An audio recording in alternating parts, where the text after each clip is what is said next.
Good morning, everyone. Welcome to the Rangers Review morning briefing. Slightly delayed. I'll just explain from the start, Johnny. We had the press conference. Then I accidentally scheduled my analysis video, which wasn't the morning briefing. And I've seen some people say what has been happening. So there was no ailments this morning, no reason for the delay apart from the press conference. But if you do want to keep up with when the morning briefing will sometimes be a little bit later, or if there's a press conference or whatever, follow us on Twitter because we'll always tweet out about that. But thank you for joining us nonetheless. Is that fair judgment, Johnny, based on this morning? Yes, it is indeed. Unfortunately, it's not very often that Rangers have a morning press conference anymore. It used to be Stephen Gerrard's favourite time, didn't it? Like 8:30 or 9 o'clock in the morning, just around about when we were going to be doing the briefing. So under Gio, it's changed a little bit. So obviously, though, they were getting ready to go to Belgium today, so it's slightly different. And we had to get that out of the way. So, yeah, it'll be great to have a chat about the events of the weekend. Yeah, lots to get through. Obviously, we have the game still to look back on for the weekend. Rangers 2-1 win over Livingston. The comments from the press conference this morning. The match against Union tomorrow. In Belgium as well. So do get in touch with any comments you might have regarding any one of those comments. I think we'll start maybe, Johnny, with let's start with the press conference this morning. We'll work our way backwards because I think that's what's most pressing. The main thing that I've seen on social media is Connor Goldson's defence of John Souttar. I'm just going to read out, if I can find it. It might not be in front of me, but I'll paraphrase what he was saying. I've got it here, mate. I've got it here, so I can read it out. That's absolutely no problem at all. So you want me to just go ahead and read that, yeah? You go ahead and read that, just in case anyone hasn't read it already. Yeah, okay, mate, no probs. So Connor Goldson was obviously speaking today at the presser, and he said on the question that was asked, which was, how do you feel John Souttar is settling into the club? He said he's settled in really well. I've been really, really impressed by him. From the first week he trained, you could see his qualities. I seen a few things on the internet after Saturday, people talking badly about him because he's had one game where he's made a few mistakes. We've been there. I've been written off plenty of times by Rangers fans. I see him every single day, and I have no doubt that he'll be an unbelievable signing for the club. Now, that was the answer to one question, but he actually went further when he was asked another, which was just touching on that previous question. Making your debut at a club like Rangers is always going to be challenging. Is it a case of just having trust in yourself? And Connor Goldson replied, 100%. He's an international player, 25 years old, and he's played however many games in Scottish football. We know what we've signed. We all know the pressure that comes with joining Rangers. You can't judge people from one game. Livingston away is not an easy place to go with the pitch and the way they play. I've been more impressed seeing him in training. I knew he was a good player playing against Hearts, but everything he does is so crisp with the ball. He throws himself in front of everything, and I'm so excited to play with him. So pretty much a rave review for John Souttar there from Connor Goldson, and certainly a passionate defence after what we have to admit was a very poor display on Saturday even. There's no getting away from that. Joshua, your reaction? I've seen as well, some people say that the comment, I've been written off by Rangers fans plenty of times. It's kind of that straight-talking Goldson style that obviously rubbed some people up the wrong way after, what was it, the League Cup semi-final, Johnny, against Hibs, when he made that comment. Personally, I think you want that. I think you want players to be honest. You know, everyone's who isn't, everyone's a bit bored, I think, of how media trained everything within professional sport is nowadays. You want players to come out and be honest and say what they think. And Connor Goldson has faced a lot of criticism, and he's turned himself into an absolutely top-class defender, in my opinion, for Rangers, who but I can understand that some people would maybe take that the wrong way, but I think he's completely within his rights to say that. And on the Souttar point as well, you're going to face criticism if you have a performance like that, such as the nature of social media, such was the nature of the performance, as you say, Johnny. But I think everyone, after they've had a few days to look at it, probably contextualise it a bit, they will understand that it'll take Souttar time. He's playing at left centre back in a man marking system when he's used to playing in a back three. It's just completely different. But it was emphatic, and I think you can see with Goldson, you can tell if you listen to it as well. He's not saying that because he has to. You can tell he really thinks that about Souttar being that type of player and being that good. So it was interesting that he felt the need to do that, and he did as well. But in terms of comments coming in, Johnny, I think people are saying Souttar was poor, but maybe not suited to playing on the left side of the defence. RFC 56 as well getting in touch to say I'm giving Souttar time, but don't think he looked comfy at left centre back. I mean, tomorrow, Johnny, I think Rangers might play a back three with maybe Souttar on the right side of that. Wouldn't be surprised if it's a Sands, Lundstram and Goldson trio as well. Lundstram, dropping in at times. Would you play him tomorrow? Would you play him on the left side of defence tomorrow? I think a back three would be sensible against this side. Yeah. Listen, I think there's got to be a balance between the fans being allowed to criticise what was clearly an awful performance and not writing the player off. Yeah, anyone that was saying that, oh no, John Souttar's not going to make it now, look at this. I don't think that's right. I don't think that's fair. But fans make knee-jerk reactions to performances, and especially at a big club like Rangers. So it's par for the course. This is part of the thing that you need to have to be a good Rangers player, is the mentality to overcome these kind of issues. And Connor Goldson's done that. And he's right to say that fans at times had written him off, because certain fans did. Mm-hmm. We saw it on social media. But I don't think anyone seriously saying, or anyone that should be listened to, is saying that that's it. John Souttar is not going to make it now. I don't buy that. But it's absolutely fair to look at that performance and say it wasn't good enough, Joshua. Going back to the game against Union, as I think Derek wants to pronounce it, I'm just going to go with Union. I'm just going to stick with that. I'm not going to try. Derek's his broadcast prestige. He always has to have it right, doesn't he? Even professionalism. He tweeted it out today, and I thought, all right, Derek, that's a bit much for a Monday morning. Stop shaming us, mate. Come on. Yeah, I know. Some of us are actually working today, Derek. Exactly. He's over there in Belgium right now. No, I mean, I think you're better placed to talk about this, Josh, because you've been looking at them. But from what I've read from your piece and kind of scouting about, you probably want to match up Union, don't you? And just kind of allow your better players to nullify theirs, and that would probably make sense. So I think a back three might be the way to go. But Gio hasn't done it too often, so yeah. But he has done it in Europe. It's hard to tell, and it was Craig that actually highlighted this point. It's a little bit of a blind spot in terms of Gio playing teams away from home that are at a sort of similar level. So obviously there's the Dortmund result. The Red Star game's a bit of a strange one because Rangers are 3-0 up, so you're protecting the lead. Braga away as well. But I don't think his system, when it's going out to defend, is quite as successful as Gerrard's in terms of playing maybe against a similar level of opposition, and he's kind of played hybrid systems at points. Braga away in particular was just a bit of a nothing game, and Rangers certainly, they weren't great, but neither were Braga, and obviously the home leg was completely different, but that was because they could be so aggressive and play high. I think most likely to see Lundstram play that sort of hybrid role because it allows Rangers the option of being aggressive and going to a four-man defence. We all know how comfortable he is stepping into the back three as well. Union are an interesting team, and we've got a piece coming out about it tomorrow. I watched their opening game of the season. There's things that are really impressive about them. Their left wing back, I think it's Adringa, more of a winger than full back, really aggressive, and often you'll see their wing backs go high, their centre back split really, really wide.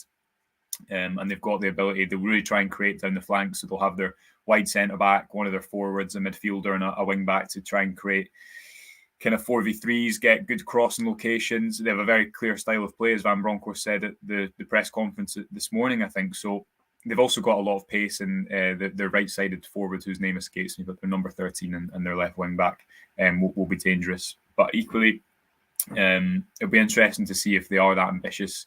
I think they'll think we need to win with the second leg at Ibrox, and that might just suit Rangers if they have got the pace of Matondo and Kent. Matondo in particular, we've all seen his pace, but also I think his control when he's running in the first couple of pre-season friendlies. So really looking forward to the game. Obviously, Derek will be out there for us and sampling some Belgian lager, I'm sure, tonight. Matondo, I'm seeing there Alan Kelly saying, is Matondo fit tomorrow? We trained yesterday, Alan. Van Bronckhorst said this morning at the press conference, which you'll be able to watch soon on our YouTube and is on the website as well. The full transcript. There's another session today before the team flies out. I believe there is a couple of injury doubts, he said, but it's not clear who that is as of yet, who he is referring to. It's important to mention, just closing on Souttar and maybe looking back a little bit on the weekend's game, Johnny, as a few people have said, Greg Wilson saying here as well, how many folk have written Lundstram off and look at him now, fans' favourite. And it is a reminder, I remember Lundstram in that game against Alishkirk where he looked a bit slow, a bit leggy, didn't look suited to the system. And that's because he was coming in to do a completely different thing. And John Souttar's the same, so I think time will be definitely necessary. Johnny, you're smirking at something. No, I'm laughing at that. Just the change in the way John Lundstram's perceived from that game. Yeah. It just shows you how it can turn around, how football can be a strange game sometimes. We saw it as well with Borna Barisic. Mm-hmm. And I know he's had subsequent roller coaster rides in terms of his ups and downs in form. But Lundstram just goes to show that anything can happen when you're a Rangers player. We all knew that he had quality. We know John Souttar has quality, so I absolutely think he'll come good. But at the same time, I think people are right to say left centre back, is that his natural area? Is that where he's going to be comfortable? I think that's open to question. And you know what? A point that you made, I think, quite a lot around Lundstram when around that period, Johnny, was he said it himself, he was coming in to learn a completely new style of play under Gerrard, where there was lots of things he had to do automatically, places he had to go when the fullback went up. And you see him now where he's got that more, he does a bit of everything in this system, and he's certainly given a little bit more freedom. He looks more suited to it. But I think that's an example of how when a player comes into a new system and it's maybe very different to the one they've played, it naturally just does take time. So yes, Souttar, I'm sure, will have much better games than that for Rangers. Right, let's look back at the game, Johnny. Obviously, I was there, spoke about it. We had the Q&A after the game on YouTube on Saturday. It wasn't fun for a lot of it, I think, for anyone travelling there to watch Rangers. We've got lots of analysis on the website. For me, the key change came at halftime. Another example of Van Bronckhorst making a change early. I think it's harsh to say you got set up wrong, because I don't think Rangers would have planned to go behind in 5 minutes, and then it's a completely different game when Livingston have something to hold on for and they really just can camp inside their box. But what do you make of overall, Johnny? It was quite a classic Rangers versus Livingston game, wasn't it? Yeah, I think first of all you have to take into account Livingston are a tough side. They play the percentages well, and they showed they can hurt teams, and as they've shown over the years. Joel Newbley was terrific. Joshua, I mean, I don't know where that performance came from. I know he impressed with Arbroath last season alone in the Championship, but he showed pace, power, skill. He had everything. It was a really, really terrific performance. And Davy Martindale was right saying after the game that it was the kind of performance that got London Dykes a big money move down south. Yeah. Now, in terms of the way Rangers played, if you're looking at it coldly and calmly without the stress of will they get the 3 points, they were totally dominant. Even in the first half, it was a bit flat. There wasn't enough penetration. But they dominated the ball and they dominated the structure of the game. Livingston did cause some problems in that first half, but I mean, we're talking about breakaways. And these were solved in the second half, as your piece so eloquently pointed out. It was all about freeing up Ryan Kent, allowing him to get space in that second half with the changes that were made, which you can sort of detail yourself once I've finished talking. And Rangers got a lot of character to get back in, because once you go 1-0 down at Livingston, it's a tough place to get back into the game. Yeah. But they showed that they've got plenty of options going forward. They kept trying to crack the nut, and eventually the pressure was too much, and it shattered and splintered. And to be honest, Rangers should have got more goals. There was a lot of chances, a lot of opportunities. Malik Tillman, who I thought was really good, Josh, came on. showed that he's got the physicality to cope with the Scottish League, and he missed an outstanding chance. A great save by the keeper, to be fair, but still, I think he's got to hit the back of the net with a chance like that, 6 yards out from goal. The ball's falling at a good height for him. And there was other chances as well. Cholak's goal obviously should have counted. That was clearly marginal, it must be said. And you can understand why the linesman didn't kind of catch it in real time, because it was extremely marginal, but he was onside. So it was a more comfortable victory than probably 2-1 suggests, and probably the nerves were suggesting at the time. Yeah, there's so much to unpack from the game, which is good that we're on a Rangers YouTube channel. But to your point about what changed at halftime, with Rangers, Barrett, and we've got actually a video coming on this afternoon, Johnny, as well as the two pieces that we have on the website. Barisic and Tavernier and Kent and Wright were all pinned by the touchline to try and stretch the pitch. And you could see, if you were at the game, Van Bronckhorst was kind of ushering Tavernier and Wright constantly to stretch the pitch and form the width on the right-hand side. But it just became so busy, and Livingston didn't put any pressure on the two centre-backs.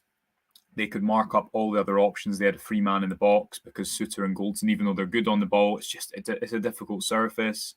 I thought actually for the first few minutes, Rangers got in behind with Tavernier crossing the ball across the face of goal after about 2 minutes, and you think, wow, maybe this will... The tempo looks pretty good here, but it just becomes difficult when you go behind. And Van Bronckhorst said that. He said it affected our shape with the ball, the tempo that we passed with.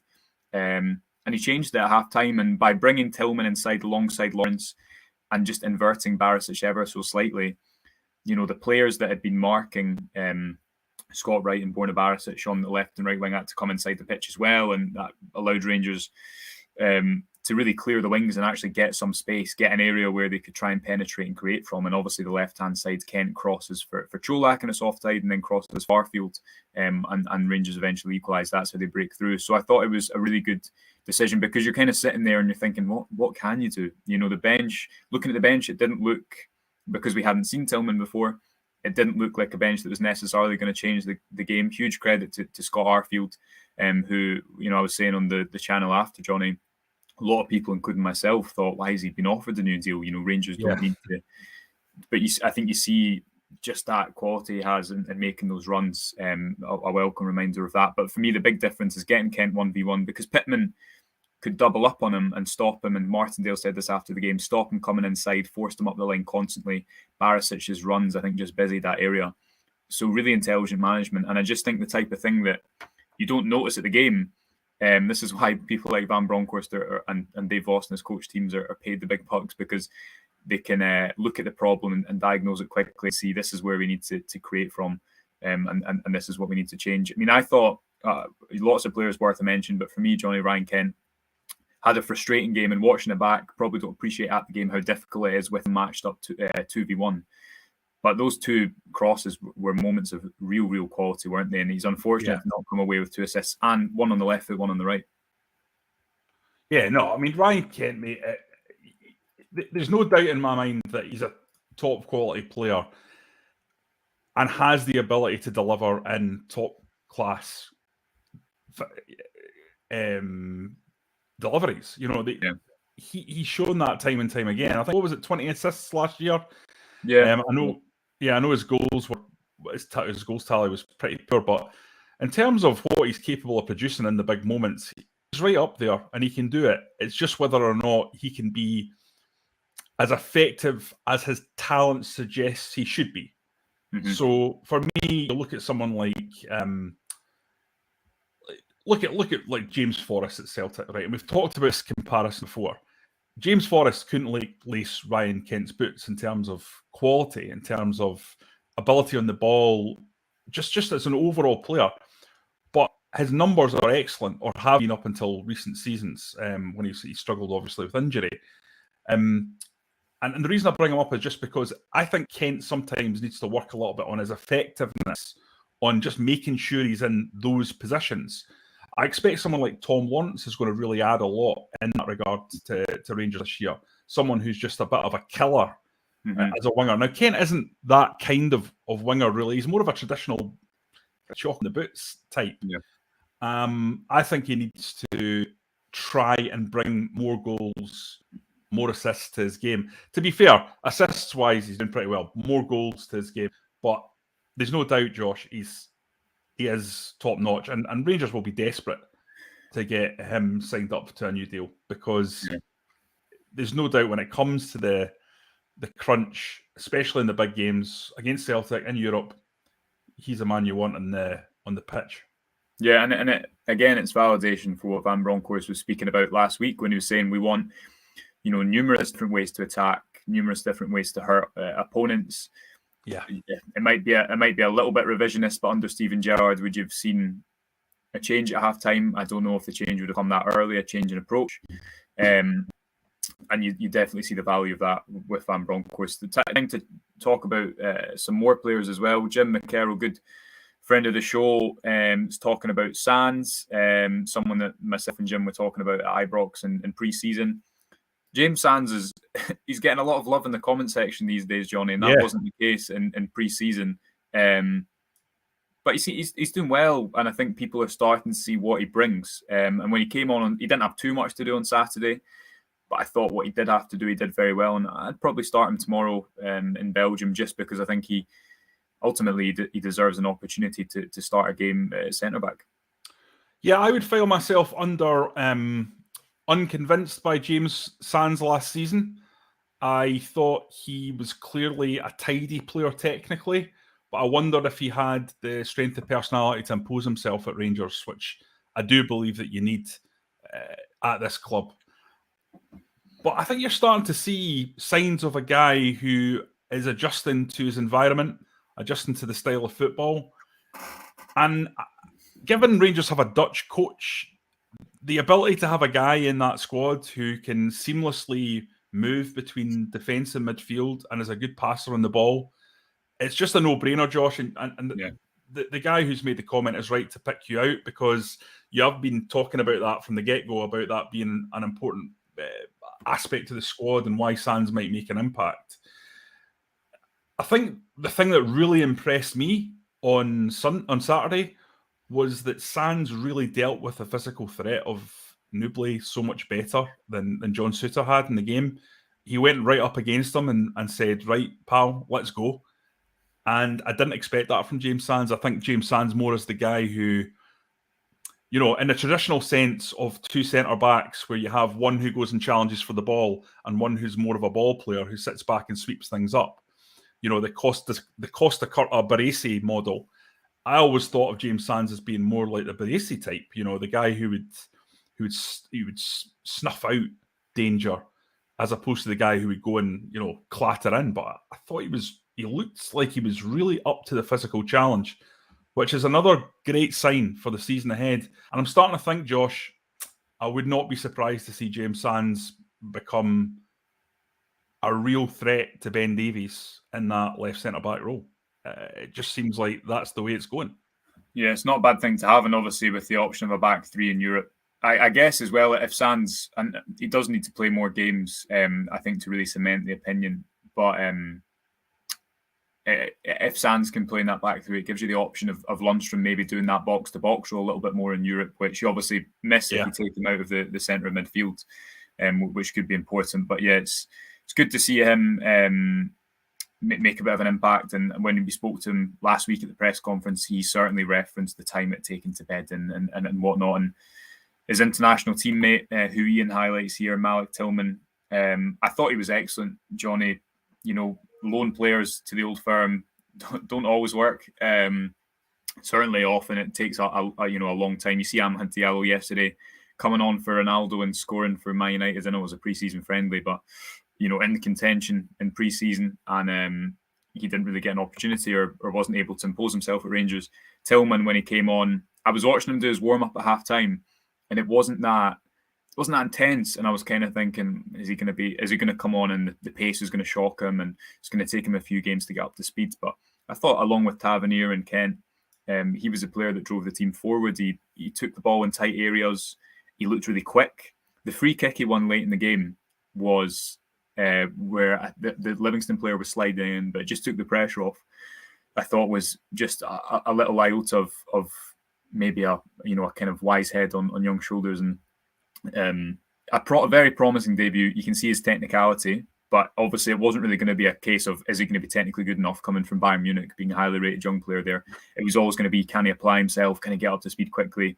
Would you start him tomorrow, John, if he's fit enough? Because for me, the difference he made was really, really noticeable being at the game. Well, first of all, before I answer that, what I would say is I absolutely trust Gio ahead of anything that I say. So whatever Gio picks, I think he's earned in these European ties absolute, total trust. I've not had that with many managers at Rangers in my lifetime, where you think if they pull something out of left field, this is going to be a real problem. With Gio, you just feel like he's so smart and he's so tactically savvy in these situations. You just have total trust that it'll be the right choice. Yeah. But for me, I think Malik Tillman has to have played himself into serious contention to be in the starting lineup. I suspect, though, us as pundits talking about Rangers are going to have to get used to the following thing, Josh. With a squad this size, with the options this great, and Connor Goldson was saying that this is the best Rangers team he's ever been involved in terms of the depth of the squad. He was saying 11v11 at training, it's the highest standard it's ever been. I think it's going to change week in, week out. I don't think there's going to be a Rangers starting 11. Mm-hmm. I think there might be one for against Celtic that's different to the one that's going to be going up against the Champions League, that's different to the one that plays Ross County, that's different to the one that plays Hearts. Yeah. And I think that might extend through the whole team, even to the keepers, because I would expect Alan McGregor to start tomorrow. Would you? Night. Yeah, I was going to get on to that. That was obviously the big call pre-match. If he starts McGregor in Europe, that's a big call as well, isn't it? But I kind of think John McLaughlin, that shows he's going to be the number one domestically. Is there a danger? Are you part of this contingent that thinks you can rotate, but rotating a keeper is a cardinal sin? Or is your trust so great, Johnny, that you're with it? I trust Gio on this one, but it's not something that I've ever seen before, really, Josh. Can you think of any season when Rangers have ever genuinely rotated a keeper like 50-50? I've seen cup keepers in my time, but never to this extent. If this is going to be what's going to happen, I'd be wary of making predictions because who knows what will happen. Maybe Gio will play John McLaughlin tomorrow night. But I think there's a growing suspicion that there might be more of a churn in terms of who's picked where as time goes on. It's going to be fascinating to see how that plays out. Yeah, well, I guess with McGregor, the game against Tottenham showed his reaction still seemed to look pretty sharp after the summer. Yeah. But we know with McLaughlin that, certainly in my opinion, he just gives you a lot more playing out from the back. It wasn't really evidenced against Livingston because he wasn't really involved at all. But that'll be one to keep an eye out for tomorrow. Absolutely, Johnny, with the game tomorrow night. Was there anything else that stood out to you from the game that you wanted to touch on before we end? Any players? I think your piece yesterday highlighting the importance of the wall and the Tavernier free kick, which I think most people missed. That was clearly a move straight off the training ground, and everyone was talking about the brilliant shot by Tavernier and the fact that perhaps the Livingston keeper had positioned himself slightly incorrectly, too much to his right, which gave Tavernier the spot. But actually, I don't think that was the case. If you watch it really closely and really slow it down, the keeper doesn't actually move until very late. The ball's almost in the net when he moves. And the reason for that is because he's completely unsighted, because there's two Rangers players at the end of the wall who quickly move out of the way as soon as the ball is struck. And I think that was very, very clever. I've not seen a set piece like that from Rangers. I don't know, Josh, if I'm wrong on that, but can't think of one. No, I can't. It was a key moment. Yeah, key aspect to that goal. I'm just putting it in the comments just now, but Tavernier obviously said on Sky after that Goldson, if you look at the Barisic free kick, which is 3 minutes before, Goldson pinpoints that the keeper's position he was a little bit unsighted, because obviously normally a keeper will guard that site. Traditionally, you'd imagine a Barisic in that situation would try and go over the wall, curl it, which is why I take it from that distance. Tavernier's maybe more power, doesn't get it up and over it doesn't dip quite as quickly because there's more power, so he takes it from further back. But particularly the second one, I think the Barisic free kick, the movement of the ball wasn't timed quite as well, but the Tavernier one, you're right, that the keeper really only moves by the time the ball's going past him, and he does get a touch because it's within his reach. Because he's a big guy as well. The keeper who made a couple of good saves, it's within his reach. But that was fine margins, isn't it? So you've got to take advantage of every single one of them. But that's in the comments. Loads of analysis from the weekend. We've got a match analysis, stats bomb, everything. Loads of good content on the website with some looking ahead to tomorrow as well. We've also got a video. Keep an eye out this afternoon if you want to have a look at some of the stats bomb visuals if that's your thing. I know it's not for everyone, so but do give it a try if you want to. Short video kind of talking you through some of the passing networks, the shot maps, the trend lines, all the numbers from the weekend. We'll be back tomorrow. Johnny Derrick's in Belgium as well, so I don't know if he's going to join us tomorrow. Well, he's going to join me, I think, after he's been in to see the Belgian manager for Union to discuss what was said in the presser. So I think we might be on probably in the next hour or two again for a quick chat live from Belgium. So we'll do that. And then, Josh, you're going to be on later, maybe about 4 o'clock with a tactical breakdown. Am I right? Yeah, that's right. Yeah, so do just keep an eye on our Twitter, folks. Do follow us if you don't already, because there will be some days that the morning briefing is slightly delayed. Yes, Johnny, another wee point. One last thing, guys. We have got this outstanding deal at the moment. You can see behind me, I'm going to move my head. You can see, there. It's a signed jersey from last season. So that's a signed jersey by the Europa League final making squad. Absolutely amazing to have in your games room or your man cave or your bedroom or wherever in your house. We are giving that away. All you need to do is totally free, is go to www.rangersreview.co.uk/email bulletins. And if you sign up for our Rangers Insider email, which you get every day, sent to your inbox, it's a bespoke opinion piece that we produce, then you're in the hat to win that. And believe it or not, there's not that many people signed up. So you're in with a good chance if you sign up and get it. It's www.rangersreview.co.uk/email bulletins. And you stick your name in there, sign up for the Rangers Insider newsletter. You will be in the hat to win that. We will be drawing that next week. So you'll get an opportunity to win what is a piece of Rangers history that will be worth a fortune in the years to come. Imagine 25 years' time, how much that bad boy is going to be worth. Imagine how good it's going to look on your wall. So get on there and get signed up for that. Yeah, and I've just popped the link in the comment section as well. So that's a fantastic prize. Tempted to send to myself, but I don't think I would get it, Johnny. That'll do us for today. You can join Johnny and Derek, who will be live from Belgium in a couple of hours. I'll be here as well on the YouTube channel later today, looking back on the weekend. Until then, enjoy the rest of your Monday.